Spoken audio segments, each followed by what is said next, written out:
کچھ ہماری جب دینی طبقے میں پوری امت میں، صرف ہمارے انڈیا پاکستان بنگلہ دیش وغیرہ میں نہیں، پوری دنیا میں جب دینی طبقے میں کچھ باتیں ہوتی ہیں، ہمارے حلقے ہوتے ہیں، جلوس ہوتے ہیں، کانفرنس ہوتی ہے، ہمارے مسجد کے بعد کچھ ذکر ہوتا ہے، تو اس میں کچھ قسمیں ہیں، کچھ قسم کی بات ہوتی ہے، اور ان میں سے کچھ کیٹیگوریز ایسی ہیں جو بالکل ذہن ہے ہمارے لیے، امت کو برباد کر رہی ہے۔ اس میں سے ایک دو میں آپ کے سامنے رکھ دوں۔ کچھ لوگوں کا سارا پیشہ ہی یہی ہے کہ وہ آپ کو بتائیں کہ یہ دوسرا فرقہ کتنا کافر ہے۔ اس کی ساری توانائی، اس کی ساری تحقیق اس بات میں نکل گئی کہ وہ آدمی کتنا کافر ہے، وہ لوگ کتنے خراب ہیں، اور وہ کیسے جہنمی ہیں، ان سے دور رہو۔ کسی دوسرے مسلمان گروہ کے بارے میں اس نے کوئی اچھی بات آپ کو بتانی ہی نہیں، اس کا ٹائم ہی نہیں ہے، اس کا سارا ٹائم لگا ہوا ہے آپ کو اس کے بارے میں وارننگ دینے میں۔ اور آپ اس دوسرے گروہ کے پاس جائیں تو وہ کس کام میں لگا ہوا ہے؟ وہ ان لوگوں کے خلاف وارننگ دینے میں مشہور ہے، اس کو اور کوئی کام نہیں۔ یعنی دونوں ایک دوسرے کی دشمنی میں، اور آیتیں دونوں کے پاس ہیں، حدیثیں دونوں کے پاس ہیں، لیکن حدیثوں کا استعمال کس میں ہے؟ ایک دوسرے کی دشمنی میں۔ یعنی یہ حدیثیں اور یہ آیتیں ہمیں ان کی خدمت کرنی تھی، ہمیں ان کے نیچے ہمیں پڑھنا تھا، ان کی حکمت سے ہمیں اخذ کرنا تھا، لیکن اب یہ آیات اور یہ حدیث ہماری دشمنی میں، ہماری خدمت میں استعمال کی جا رہی ہیں۔ یہ زہر ہے، یہ امت کے لیے زہر ہے۔ اگر آپ اس میں سے کسی قسم کے حلقے میں بیٹھے ہوں اور کسی اور کے بارے میں بات ہو رہی ہو تو آپ اپنے آپ کو فارغ کر کے کہیں اور آپ جا کے سو جائیں، آپ کا وقت زیادہ استعمال ہوگا، بہتر اگر آپ سو رہے ہوں گے، ٹھیک ہے نا؟ آپ جا کے امی کو کال کریں، اپنی ثواب کمائیں، ماں سے بات کر رہے ہو، بس اس حلقے سے آپ نکل جاؤ، اس میں آپ کا کوئی فائدہ نہیں۔ دوسرے ہمارے حلقے جو زہر ہیں، یہ بھی فساد کی جڑ ہے۔ یہ میں فساد کی بات ہو رہی ہے نا، لوگ سمجھتے ہیں بڑی اصلاح کا کام کر رہے ہیں، میں امت کی خیر کے لیے بتا رہا ہوں، یہ لوگ کافر ہیں، یہ شیطان ہے، یہ دجال ہے، یہ ہے، یہ وہ ہے۔ دوسرا جو زہر ہے جو بہت تیزی سے پھیل رہا ہے، وہ یہ ہے کہ لوگ، کوئی بہت گہری بات ہوتی ہے ہمارے دین کی، بہت گہری، جس بات کو سمجھنے کے لیے آپ کو آیات میں، جسے عربی میں کہتے ہیں التبحر فی الآیات، التعمق فی الآیات، آپ کو آیات کے سمندر میں غوطہ لگانا پڑے گا، آپ کو ایسے بات سمجھ نہیں آئے گی۔ افلا یتدبرون القرآن، وہ قرآن پر گہرا تدبر کیوں نہیں کرتے کیوں نہیں؟ کچھ ایسی باتیں ہیں جو صرف ایک دفعہ کرنے سے سمجھ نہیں آتی، اس میں بہت تدبر کی ضرورت ہے، بہت سوچنے کی ضرورت ہے، اور اس میں سے غلط نتیجہ نکالنا بڑا خطرناک ہے۔ اور اب کیا ہوا ہے، وہی چیزیں جس میں تدبر کی ضرورت ہوتی ہے، بہت سوچ کی ضرورت ہوتی ہے، اور انسان لاکھ دفعہ سوچے اپنا منہ کھولنے سے پہلے، اب وہی باتیں اتنی آسانی سے کی جا رہی ہیں اور بغیر کسی سوچ سمجھ کے کی جا رہی ہیں، اور دین کے نام پہ کی جا رہی ہیں، کہ لوگ سمجھتے ہیں یہ تو بات سمپل سی بات ہے، میں نے تو سنا ہے اس کے بارے میں نے خطبہ سنا تھا اس کے بارے میں نے یہ یوٹیوب ویڈیو دیکھی تھی اس کے بارے میں، اس میں سے جہاد کا مسئلہ، فتح کا مسئلہ، غیر مسلمانوں سے تعلق کا مسئلہ، یہ مسائل قرآن میں بہت گہرا مطالعہ ہے، کوئی چھوٹی بات نہیں ہے۔ جو تمام انبیاء کا کریئر ہے جو قرآن میں ریکارڈ ہوا ہے، جو اپنے نبی کا صلی اللہ علیہ وسلم مکے والوں کے ساتھ جو ان کے معاملات ہیں، جو مدینے والوں کے ساتھ معاملات ہیں، اگر آپ کے سامنے اس کی بہت گہری تصویر نہیں ہے تو آپ کو یہ نہیں معلوم کہ یہ تعلق کیسا ہونا چاہیے۔ ہمارے ہاں بہت سمپل سی تصویر کھینچی ہوئی ہے کہ جو غیر مسلم ہیں وہ نجس ہیں، وہ گند ہیں، وہ پلید ہیں، ان کو تم ہاتھ نہیں لگا سکتے، وہ تمہیں سلام کریں تو ان کا جواب بھی مت دینا، تم دوسری طرف چلے جانا، اگر وہ مسجد میں آئے تو استغفر اللہ العظیم، تمہیں اسپیشل کلیننگ بلوانی پڑے گی۔ ہمارے یہ کہاں سے آئی افکار، یہ سوچ کہاں سے آئی؟ اس کا نہ دین سے تعلق، نہ قرآن سے تعلق۔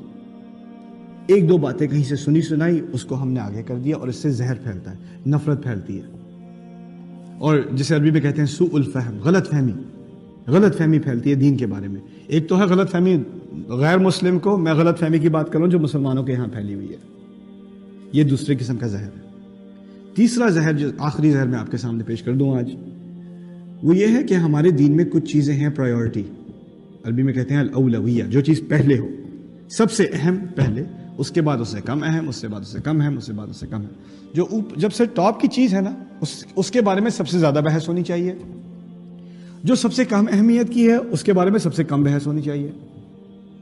اصل میں یہی تو عدل کا تقاضا ہے کہ اگر آپ کہیں کام کرتے ہیں اور آپ کا باس آپ سے کہے یہ سب سے اہم کام ہے، اس کو پہلے ختم کرو، اور جب تمہیں ٹائم ملے تو یہ دوسرا کام بھی کر لینا، اور آپ دوسرے کام میں لگ جائیں پہلا کام کیے بغیر، تو آپ کا باس آپ سے خفا نہیں ہوگا، آپ کو فائر نہیں کرے گا، تمہیں کام نہیں کرنا آتا، تمہیں میں نے کہا تھا وہ پرائیورٹی ہے تمہاری۔ ہمارے دین میں پرائیورٹی کس چیز کی ہے، یعنی کس چیز کی اہمیت زیادہ ہے اور بنسبت کس چیز کی اہمیت کم ہے، یہ چیز سمجھنے کی ضرورت ہے کہ تمام چیزیں ہمارے دین میں ایک اہمیت کی نہیں ہے، ہر چیز ایک اہمیت کی نہیں ہے۔ میں یہ نہیں کہہ رہا کوئی چیز غیر اہم ہے، سب چیزیں اہم ہیں، لیکن اہمیت میں بھی ایک پرائیورٹی ہوتی ہے۔ اس اہمیت کا آپ کیسے اندازہ لگائیں گے کہ کیا چیز زیادہ اہم ہے اور کیا چیز کم ہے، کس چیز پر زیادہ زور دینا چاہیے، کس چیز پر کم زور دینا چاہیے؟ اس چیز کا فیصلہ قرآن خود کرے گا۔ قرآن اللہ تعالیٰ کا آخری کلام ہے، یہ کتاب شروع سے آخر تک اللہ تعالیٰ کی طرف سے مرتب ہے۔ اس میں جن باتوں کا بار بار ذکر آیا وہ اسی لیے آیا ہے کہ وہ سب سے اہم چیزیں ہیں۔ جس چیز کا بہت کم ذکر آیا ہے اس کی بنسبت کم اہمیت ہے۔ سمجھ رہے ہیں بات؟ ہمارے ہاں کیا ہوا ہے، جس چیز کے بارے میں قرآن ہمیشہ بات کرتا ہے، تقوی کے بارے میں بات کرتا ہے، عدل کے بارے میں بات کرتا ہے، انصاف کے بارے میں بات کرتا ہے، سچائی کے بارے میں بات کرتا ہے، بار بار وہی بات آتی ہے۔ اخوت کے بارے میں بات کرتا ہے، لوگوں کو معاف کرنے کے بارے میں بات کرتا ہے، دعوت کے بارے میں بات کرتا ہے، خدا کی طرف بلانے کے بارے میں بات کرتا ہے، صبر کی بات کرتا ہے۔ یہ باتیں ہمارے یہاں بہت کم ہیں، بہت کم۔ جب بات ہوتی ہے تو کس پہ ہوتی ہے؟ نیل پالش حرام ہے کہ نہیں، داڑھی کتنی لمبی ہونی چاہیے، 20 نمازیں ہوں تراویح میں یا 20 رکعات ہوں یا 8 رکعات ہوں، یہ چاند رات کون سی رات ہے؟ اس پہ بحث ہوگی تو گھنٹوں بحث ہوگی۔ اور اگر کوئی صبر کے بارے میں بات کرے گا تو کیا کہو گے؟ یہ تو پتہ ہے ہمیں یار، یہ تو پتہ ہے، کوئی اور بات کرو۔ یہ سمپل سی بات ہے۔ اگر اتنی سمپل بات ہوتی تو اللہ کے آخری کلام میں اتنی زیادہ تکرار، اتنی زیادہ ریپیٹیشن کہ کس چکر میں، کیوں؟ یہ قرآن اللہ تعالیٰ نے خود فرمایا نا، علم القرآن، اس نے قرآن سکھایا۔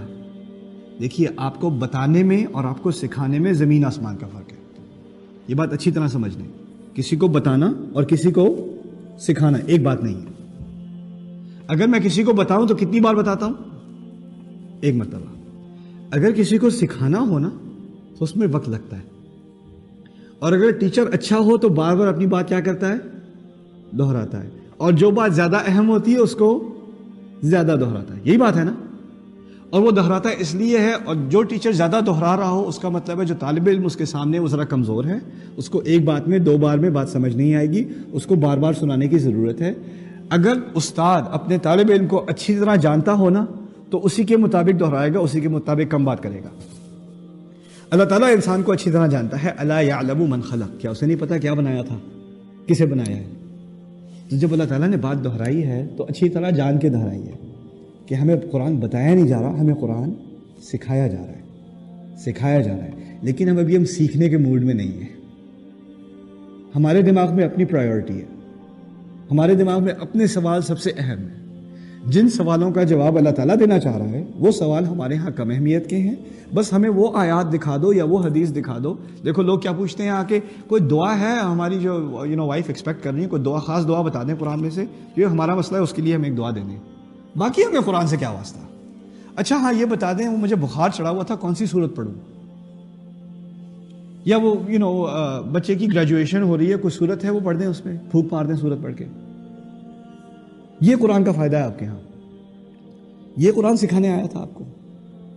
آپ اندازہ کریں، ان میں سے کسی چیز کا میں انکار نہیں کر رہا۔ دعا کیجئے، آپ دبا کے کیجئے دعا، سارے دن دعا کریں آپ۔ مجھ سے کوئی آگے پوچھتا ہے میں کون سی دعا کروں، میں کہتا ہوں ساری کیا کرو۔ نہیں کوئی خاص دعا بتائیں جو میں پڑھوں تو سارے مسئلے حل ہو جائیں۔ میں نے کہا اچھا ٹھیک ہے، میں تمہیں بتاتا ہوں۔ تمہاری دعا، تمہیں عربی آتی ہے؟ نہیں عربی نہیں آتی۔ اچھا تم ایسا کرو، تم دعا اردو میں کرو اور صاف دل سے کرو، اللہ تعالیٰ کو اردو آتی ہے، اللہ تعالیٰ کو تمہاری سمجھ آ جائے گی۔ اسے کوئی خاص کلمات جو مسنون دعائیں ہیں، ان کی بڑی اہمیت ہے، بڑی قدر ہے، لیکن اگر یہ دعائیں صرف رٹا کر کے تم نے ایسے ہی سنا دی اور تمہارے دل میں سے کچھ بھی نہیں گزرا، ان کا کوئی فائدہ نہیں، ان کا کوئی فائدہ نہیں۔ اصل مقصد انسان کا اللہ تعالیٰ کے ساتھ دل کا لگاؤ ہے، جب وہ نہیں ہے تو اور کیا ہے؟